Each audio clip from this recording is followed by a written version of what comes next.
लगभग आधी रात के वक्त एक ट्रक गांव के पुराने पुल की ओर तेजी से मुड़ा और उसके पीछे पुलिस की जीप लगी हुई थी।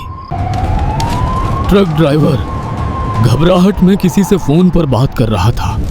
मालिक, हमारे पीछे पुलिस पड़ चुकी है, माल पकड़ा जा सकता है। घबराओ नहीं, पुल पर पहुंचकर ट्रक की रफ्तार थोड़ी धीमी करो। ट्रक ड्राइवर ऐसा ही करता है।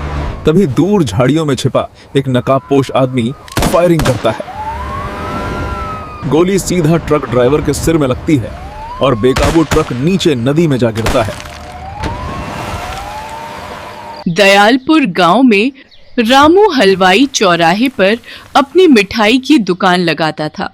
उसकी मिठाइयाँ इतनी लजीज हुआ करती थीं कि दुकान लगते ही ग्राहक टूट पड़ते।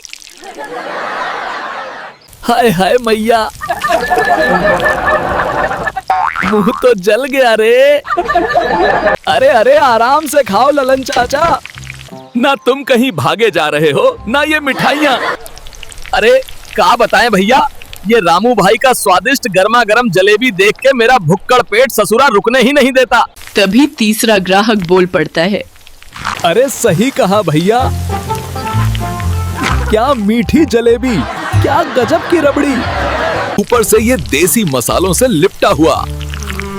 वाह वाह वाह वाह वाह, हम तो दीवाने हो जाते हैं भाई। सब महादेव की कृपा और आप लोगों का प्रेम है भाई लोगों, वरना किसकी जरूरत कि इस महंगाई में शुद्ध स्वादिष्ट मिठाई मात्र 50 रुपए में दे पाएं। सही बात है। सभी रामू हलवाई की बात का समर्थन करते हैं। पूरा दयालपुर आज गमगीन था। नमिता के घर का चिराग जो बुझ गया था, उसकी कमी पूरा गांव महसूस कर रहा था। लोग भीड़ लगाकर नमिता के दर्द में शामिल थे, पर असल में उसके दिल पर क्या गुजर रही थी सिर्फ वही समझ सकती थी। कोई मुझे बता दो कि अब मैं किस मुंह से जीऊंगी। मेरे बुढ़ापे की लाठी ही टूट गई। मेरे बच्चे का क्या कष्ट। मामूली सी सर्दी जुकाम ने मेरे घर का इकलौता चिराग बुझा दिया।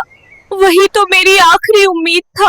मीना, जो कि गांव की आशा कार्यकर्ता थी, उसने भावुक होकर नमिता को समझाते हुए कहा, रो मत बहन, अब जो होना था वो हो गया। मगर मैं अभी भी समझ नहीं पा रही कि कल तक हंसते खेलते गोलू को अचानक क्या हो गया। मैं खुद नहीं समझ पा रही मीना।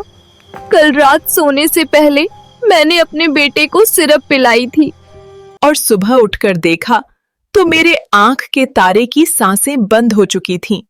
मेरा शक बिल्कुल सही था। इस सिरप में जरूर कोई ऐसी चीज है जिस वजह से बच्चों की जानें जा रही हैं।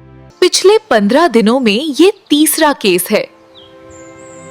तभी वहां मौजूद सरपंच ने आंखें तरेरते हुए कहा, ये देखो, अब ये गांव की आशा कार्यकर्ता जासूस बनने चली है। अरे तुमने पहले ही सरकारी गोदाम और मेडिकल स्टोर से इन दवाओं को निकलवा कर बर्बाद कर दिया। अरे भला इस घटना से इस सिरप का क्या लेना देना? बिल्कुल लेना देना है सरपंच जी। अगर गांव के सरपंच और पुलिस को इन बेकसूर लोगों की मौत से फर्क नहीं पड़ रहा, तो हम जैसे लोगों को खुद ही जासूस बनना पड़ेगा। इतना बोलकर मीना अपनी सहेली निर्मला के साथ वहां से चली गई। रास्ते में मीना गुस्से में निर्मला से बोल रही थी, मेरा शक तो सरपंच पर जा रहा है निर्मला।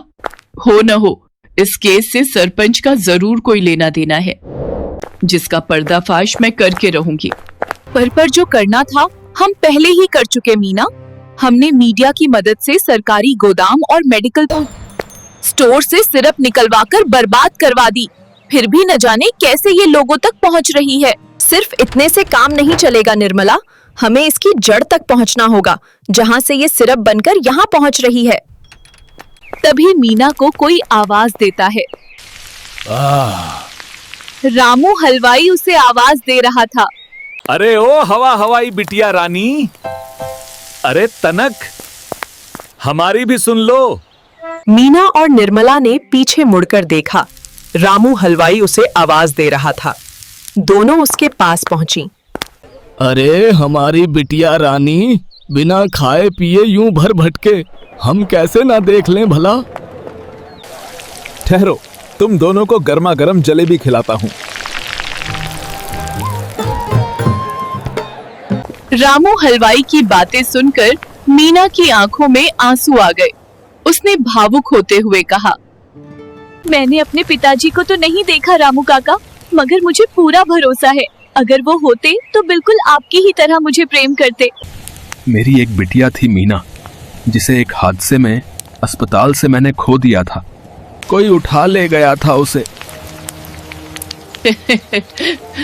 फिर जब इस गांव आया तो तुम दिखी। न जाने क्यों मुझे तुम में अपनी वही बिटिया नजर आती है।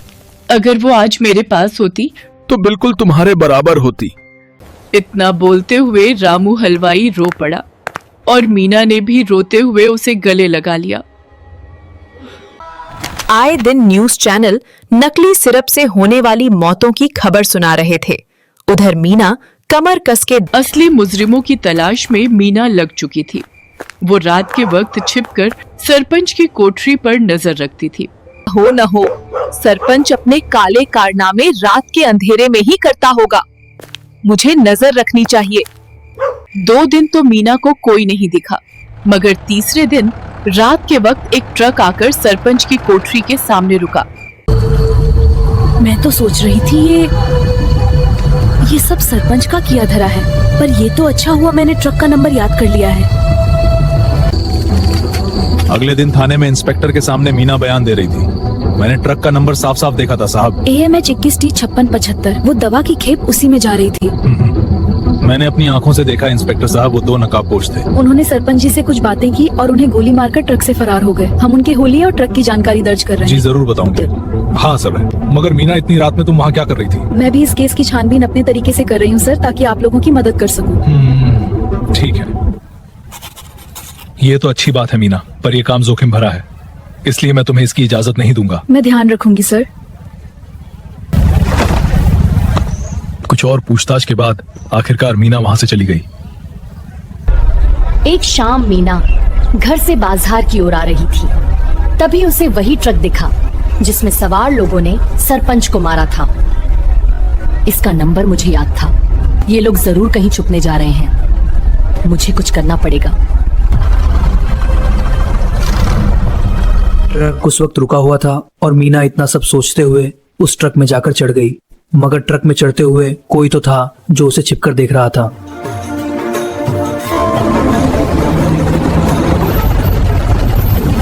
मीना के भीड़ भाड़ वाले इलाके से निकलकर गांव के बाहर मौजूद काली पहाड़ी की एक गुफा में दाखिल हो गया। ट्रक में छिपी मीना सोच रही थी कि वह किस जगह पहुंच चुकी है। तभी उसे एक कड़कदार आवाज सुनाई दी। सब सामान जल्दी अंदर उतारो और किसी को भी बाहर भटकने मत देना। अब तुम बाहर आ सकती हो मीना, क्योंकि ट्रक हमारे अड्डे पर पहुंच चुका है। मीना चौंक पड़ी।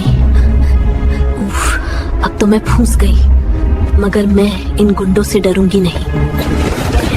इतना बोलते हुए मीना ट्रक के बाहर कूद पड़ी, मगर उसके सामने जो शख्स था उसे देखने के बाद मीना खुद की आंखों पर भरोसा ही नहीं कर पा रही थी, क्योंकि उसके सामने उसके पिता समान रामू हलवाई खड़ा था। रामू काका, आप ये सब यहाँ कैसे? आप तो अरे आराम से बिटिया रानी, सब बताता हूँ। देख, मेरा असली नाम रामूलाल ना है, वही कुख्यात बदमाश। खैर, दुनिया को दिखाने के लिए मैं गरम मिठाइयाँ बेचूं, मगर हमारा असली काम तो ये नकली दवाइयाँ बनाना है। आपसे तो हम भरोसे। मीना ने चारों तरफ नजर दौड़ा कर देखा। हर ओर बड़े बड़े कंटेनरों में नकली सिरप बनाई जा रही थी और असली कंपनी की शीशियों में झूठी दवा भरी जा रही कोई थी। ढक्कन बंद कर रहा था, कोई डिब्बों में पैक कर रहा था। ये पूरा अड्डा बीमारी बेच रहा था। मीना ने एक नफरत भरी नजर से वार किया था। कमीने, तेरे जैसा बाप तो कोई औलाद 100 जन्मों में भी ना पाए, जो चंद पैसों के लिए मासूमों की जिंदगी से खिलवाड़ करता हो। मैं तेरे पाप का कच्चा चिट्ठा खोलकर पूरी दुनिया को दिखाऊंगी।